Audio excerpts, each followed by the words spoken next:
How Microsoft decides when Xbox games come to PlayStation. Microsoft reiterates that it makes decisions about exclusivity of a game by game basis.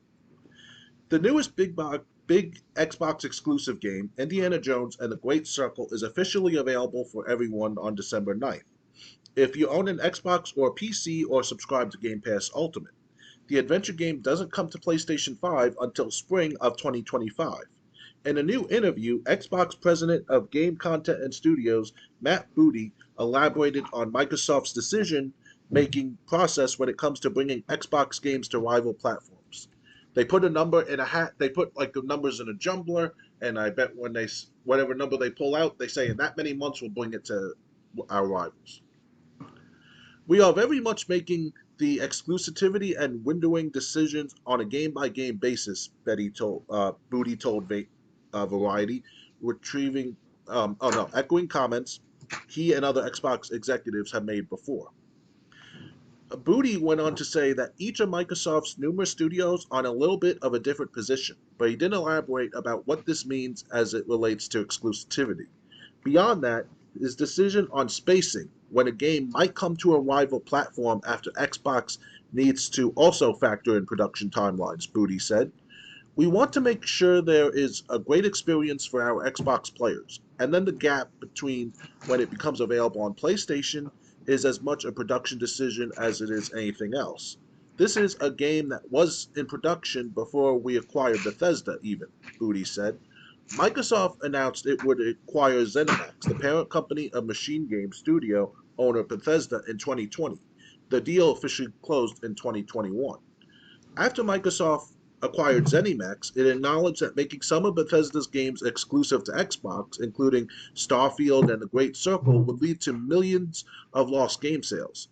Microsoft said at the time that it would aim to make that up with Game Pass signups and hardware sales. In February of 2024, Microsoft disclosed that Game Pass had reached 34 million members, but the company hasn't revealed a new figure since. We do know that the launch of Call of Duty Black Ops 6 led to a boost in subscribers, though. As for Xbox hardware sales, U.S. video game industry research company Socania reported that Xbox Series X and S sales dropped 18% in October of 2024 compared to October of 2023. PS5 and Switch sales in the U.S. were down too. The Great Circle is coming to PS5 in spring 2025, but Microsoft has yet to reveal a specific release date of any other details pertaining to the PlayStation edition of the game. For more, be sure to read GameSpot's Indiana Jones and the Great Circle review and consult our guides hub to hit the ground running. Some of Microsoft's other games that have landed on PlayStation and Switch, in some cases in the past year, have included Sea of Thieves, Grounded, Pentiment, and Hi-Fi Rush. Microsoft's Minecraft series, meanwhile, has been on PlayStation and Switch for years. So there's no comments. So what do you think of them claiming, and I'm not really sure I believe them, saying that they decide what games come to PlayStation and Switch on a game-by-game basis? I mean, Microsoft themselves, they're a $3 trillion company for quite some time now, and they don't need Xbox brand itself to sell Xbox games per se. But excuse me, especially these last couple of years now, and they've been promoting themselves to be like an Xbox Anywhere type of company now, or at least the brand itself, Xbox. Um, Now they get to decide literally, in my perspective, though, based on my marketing classes and business mathematics class and all, they can decide, if they want to sell their IPs or their exclusives to Sony PlayStation, which they're usually been doing for good quite some time now, because like especially on Tomb Raider and stuff like that for back in 2018 and all. So I guess you could say they have that ability to do so, or decide what games should be exclusive, what games should not be, should be put on the PlayStation, if not until Switch themselves as well. So it's not surprising me that they act like this now for quite some time now. So it's it's what it is now. And now that Microsoft, dominates the computer market, they don't really need to, super focus on the console market itself per se. So It's all in their hands. Depends on what they want because of supply and demand. But they know that for how many months now. This year, I'm hearing thanks to Dreamcast guy, and this year, just the other day or two, saying that Microsoft Xbox brand has been worse on record. Not selling enough consoles, not selling enough games, even though they had Indiana Jones that came out last week or two, selling average, amount of copies. That's about it, really. So it's kind of iffy this year so far for Microsoft. Yeah.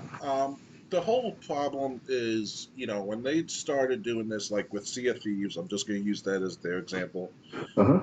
No, you were not going to get any stragglers who had an Xbox to buy Sea of Thieves. If they hadn't bought it yet, they weren't going to buy it. That's why bringing it to PlayStation and Switch was a good idea. Well, I don't know if they bought it to Switch, but bringing it to PlayStation at least was a good idea. Here, you not even keeping Indiana Jones for as a timed exclusive as long as it is. Now I get it. Even if you buy Indiana Jones and the Great Circle on PlayStation, uh, you're still going to get a cut of that sale. But Oh yeah. but but you're also sacrificing your brand just to say, well, we're going to make money regardless of what console they buy it for. Well, if you really care about the Xbox to still have a homes for games to be released on first, you can't just say, oh well, whoever buys this first party game, whoever buys it will get a whatever system you buy it for will get a cut regardless what system they buy it for. That's very short sighted in keeping a console financially healthy. Um, but I mean, like I said, you should have. I mean, at least keep it a year exclusive, or at least wait till what I would have done. To be honest, wait till sales had just dried up, and then bring it to PlayStation and Switch, because that way you could say any money you make from those sales you wouldn't have made anyway, because you tried to get it sold on Xbox and you sold as many copies as you could on Xbox. Yeah, but my friend Triple J, it's inevitable. Like the I'm console not. wars or the console exclusivity system is kind of like played out. It's been pretty much it's irrelevant in today's time now. Now Well, it's about yeah. it's not the console wars. It's just keeping your own console financially healthy before you worry about others. If you're gonna get a cut from PlayStation and Switch sales, okay, that's great of your game being sold on theirs, but how does that help your console? I mean, you heard the slogans. If Xbox has a great game, it's gonna come to PlayStation. So why buy an Xbox now? When people are saying that about your console, that's not good. Remember, I think I mentioned just like a minute or two ago. If I remember correctly, it's a world of cluster fuck. Excuse my language, with cluster fuckery now. Everyone's connected to everyone, and you know the sales. Even though the sales are not doing so well on the Xbox, it will do well on PlayStation most likely as well. So, in other words, the Microsoft themselves, as a company, oversight Xbox obviously, and they don't really need to make millions upon millions of dollars in sales on the Xbox alone. So why not just take it to Sony? Why not just take it to hell, even retro consoles? Something Well, like that that. Almost or retro companies that do these small operations of certain if they can console. get it to one, I mean, I mean, it's kind of. I saw that. I know it sounds weird, but I saw Cyberpunk 2077 in PlayStation One graphics. I saved it. I think I shared with you the other months ago. I shared with you on Facebook, Triple J. It was pretty cool. I saw that. So you never know. they It'll get could retrofitted. they could. I mean, it really depends on the game. Um, they could really bring any game to retro. It just depends how much stuff would be like in the background, say. Um, And the traffic of the street. if it comes to a weaker system. I'm not saying it can't be done, although I don't think you would make a lot of money making your games retro.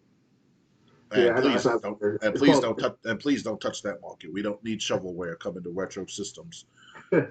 Um, but Yeah, I'm just saying, like I said, I'm not saying console wars. I'm just saying wait until the sales have dried up on your system before you bring it somewhere. Then you can get the money from people who buy it for PlayStation or Switch or whatever competitor that it does end up on. But wait until you've gotten all the sales that you would have gotten through Xbox. That's just me. Um, but But I'm these I'm days, I'm my guessing friend, I'm guessing you disagree with that. I wasn't disagree. I was looking at it from the market trends as well, and some YouTubers around our age group, well, not some, but a good one or two of them will say, the market, I mean, the people themselves, just like in the four P's of marketing, or now the fifth P is people. People decided that they want everything on everything now. Or at least the game becomes big is what on every console or every device unknown to man or some to man. I mean, look at what happened with what's that called? Fortnite, at least for that one example. It's on everything: Switch, Xbox, PlayStation, PC, mobile. Even it's crazy, and it's still making millions of dollars every year easily in microtransactions of V-Bucks and stuff like that alone.